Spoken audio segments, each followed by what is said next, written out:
Seorang manusia mulia yang bahkan langsung dipuji oleh Allah. Wa innaka la'ala khuluqin 'azim. Engkau akhlakmu begitu mulia. Ibadahnya luar biasa sampai disebut Ahmad oleh Nabi Isa. Min ba'di ismuhu Ahmad. Quran surah 61 ayat yang ke-6. Ahmad itu kan menunjuk pada sifat ibadah yang tinggi. Ibadahnya. Dari kata hamid. Jadi kalau disebutkan hamid, artinya yang rajin di satu aspek ibadah.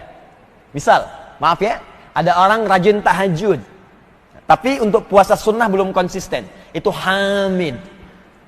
Tapi kalau orang rajin puasanya, rajin tahajudnya, rajin baca Al-Qur'annya, rajin sedekahnya, maka dirubah jadi bentuk superlatif, sighah mubalaghah.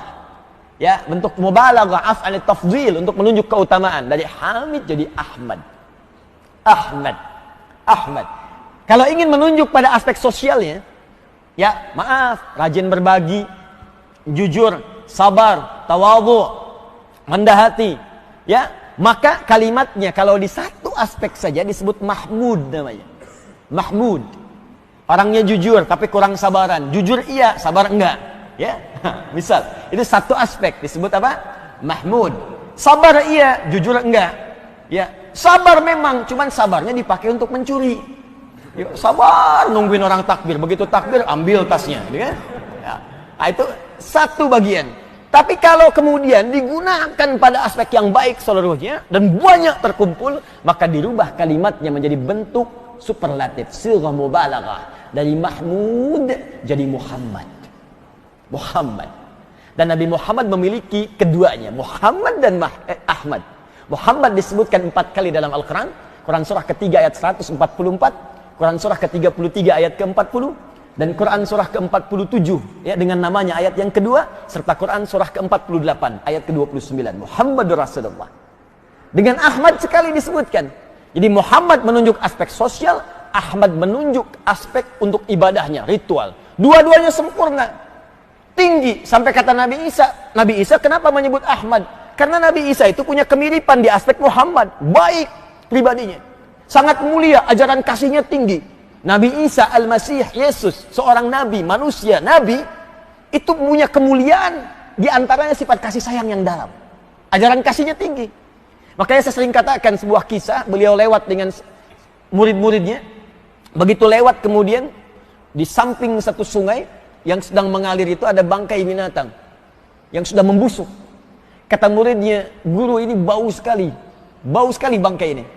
Ya, kata Nabi Isa alaihi salam, lihat betapa putih giginya. Kata muridnya, Anda kenapa melihat giginya, bukankah bau busuknya? Kata Nabi Isa, karena manusia hanya mengeluarkan apa yang dipikirkannya. Jadi kalau kita pikirkan baik, maka keluar di lisan kita baik. Tapi kalau kita pikirkan tidak baik, keluar di lisan kita yang tak baik. Di sini ada kata-kata mutiara, kemudian teko hanya mengeluarkan isi tekonya. Dari kalimat ini tadi. Jadi Anda bayangkan, pada hewan yang telah jadi bangkai pun, beliau masih melihat yang baiknya. Ya, dan ada ramalan di kitab sebelumnya, bahwa ada nabi yang terakhir akan datang dengan sifat kemuliaan secara kasih dan sosialnya. Dikira beliau nabi terakhir, karena punya kemiripan dengan Nabi Muhammad SAW. Nabi Muhammad jangankan pada hewan, pada tumbuhan. Dalam suasana perang, kata beliau, walaupun sedang emosi, jangan cabut tanaman. Sedang Anda ingin nyembelih hewan, saat akan nyembelih pun, kata Nabi SAW, tajamkan pisaunya supaya tidak menyakiti hewannya. Jadi masih dipikirin hewan itu supaya nggak sakit, supaya nggak menzalimi hewan saat menyembelih.